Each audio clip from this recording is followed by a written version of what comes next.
pensar em conformidade sem pensar em pessoas. Então, a própria conduta humana, ela é imprescindível para que o negócio esteja num alinhamento de conformidade. E não dá para enxergar o ser humano sem olhar para a ética, sem olhar para a integridade humana. Mas eu gosto de alertar que, nos últimos anos, endeusou-se muito a integridade e a ética sob uma perspectiva de perfeição. E é fato que o ser humano ele não é perfeito. Então, o que é que o compliance ele busca?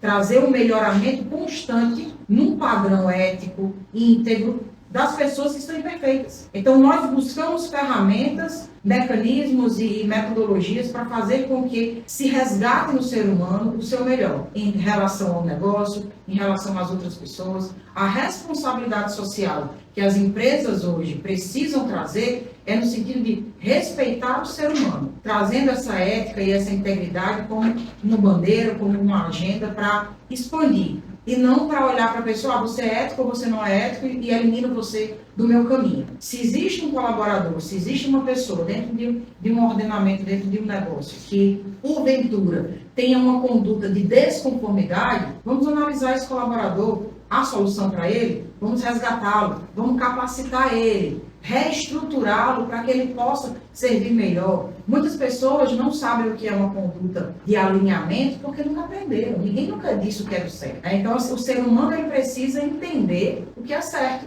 É bíblico.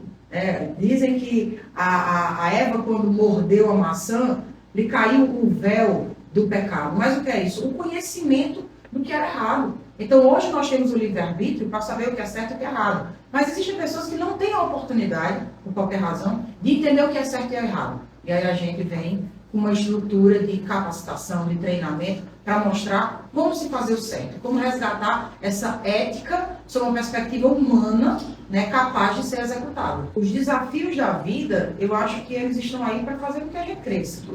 Né? A nossa metodologia básica, ela está sempre voltada para as normas ISO. E as normas ISO, elas falam numa siglazinha chamada PDCA, que a gente traduz numa melhoria constante. Então, o que eu busco fazer, seja no universo público, seja no privado, é tentar trazer para as pessoas esse pensamento da melhoria constante. Nós temos, sim, muitas vezes um conflito de cultura. Às vezes nós temos prefeitos, vereadores que vêm de um universo muito popular, que não tiveram oportunidade de um estudo mais acadêmico e termina vivendo aquele estudo mais do dia a dia, da vida. E o que é que nós tentamos trazer nessas circunstâncias? Os casos práticos. A minha experiência, ou mais longa ou mais curta, se soma a sua experiência, ou mais longa ou mais curta, a gente tenta chegar num denominador de que eu escuto o que você tem para me mostrar e você escuta o que eu tenho. Os últimos 5 anos da minha vida, eu tenho dedicado a me capacitar em compliance, em soluções de compliance. Eu tenho formação jurídica, me formei em 2006 curso de Direito, de 2008 até mais ou menos 2016 eu vivenciei a advocacia criminal, então a gente passa a ter uma visão diferenciada para o ser humano, é um cliente diferente, é diferente de ter um cliente empresa, e isso me fez amadurecer muito como pessoa, e dentro de outras dificuldades que surgiram na minha vida, eu acho que todo mundo tem percalço, e essas dificuldades eu não usei como fator limitador, eu usei como fator de alavancada. As pedras do meu caminho, eu juntei todas e construí o meu castelo. Os limões que me foram apresentados, eu transformei nas minhas limonadas e nas minhas caipifrutas. Porque se a gente começar a se lamentar muito do que deu errado, do que não deu, isso é pura gestão, isso é pura governança, é estratégia. Tudo tem motivo positivo e motivo negativo. Então eu tenho os riscos que se transformam em crise, vamos gerir a crise. Se eu não tive a oportunidade de prever a crise para criar uma estratégia, vamos trabalhar agora para melhorar isso. Então, dentro do compliance, eu trago isso muito para a minha vida, eu trabalho com o que eu vivo e com o que eu acredito. Eu trago para os meus clientes e eu trago para a minha rotina. Então, a minha, de repente, pouca idade, não me limita a enxergar ao longe. Eu acho que eu tenho uma cabeça muito, muito antiga, né? Talvez seja isso. Eu vejo um pouco além, não sobre a perspectiva de limitações, mas sobre a perspectiva de melhoria constante. A gente está sempre buscando a oportunidade de melhoria. A dificuldade surge e a gente vê na dificuldade uma melhoria. Aconteceu isso durante a pandemia. Nós nascemos como empresa em janeiro de 2019. Em 2020, em plena velocidade no universo analógico, né, não online, fomos jogados nas redes sociais. E nós usamos essa plataforma, essa rede social, para alavancar a nossa empresa, criando curso online, de surge livro, publicamos livros com os alunos que fizeram parte dos cursos online, do período de pandemia. Então, a gente tinha uma dor, uma dificuldade, nós perdemos 3 grandes colaboradores da empresa para a Covid. Isso fez com que a gente entendesse que a memória deles precisava ser registrada.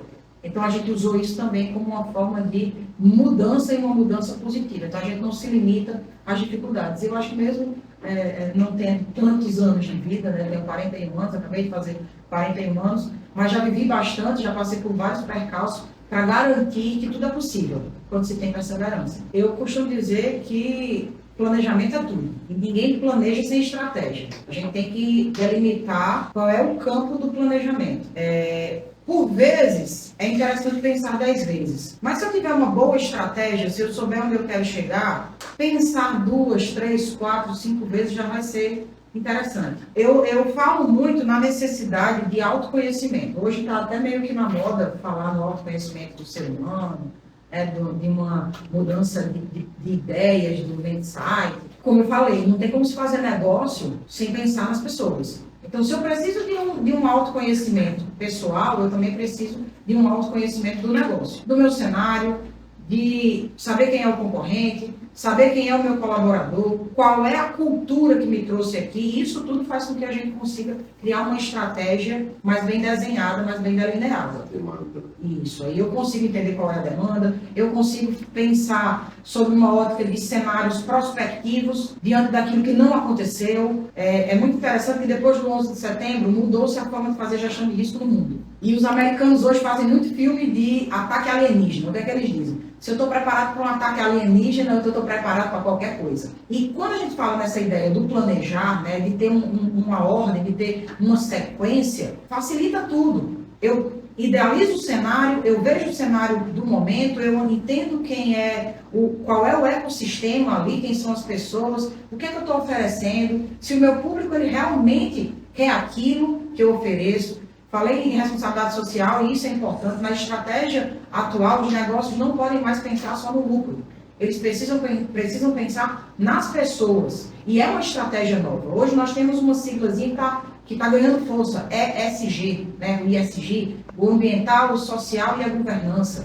Então, se um negócio ele pensa em sustentabilidade, não é só mais uma sustentabilidade vinculada ao meio ambiente, o meio ambiente verde, mas é uma sustentabilidade vinculada à perenidade. E como é que eu analiso uma perenidade se eu não tenho estratégia, se eu não tenho planejamento? Então, é crucial para que o negócio ele perdure ter planejamento. A gente vive num universo, no Rio Grande do Norte, de muitas empresas familiares. Deu certo com o avô, com o pai, mas o cenário hoje é outro. As minhas filhas de 10 e 11 anos já pedem que eu compre o creme dental da marca que não testa em animais. Já pergunta se aquele plástico que eu estou usando não libera produto químico que vai fazer mal à saúde. Então, nós temos hoje uma geração de consumidores que pensam na qualidade de vida. E eu não tenho como criar uma estratégia para um negócio se eu não planejo conhecendo esses cenários.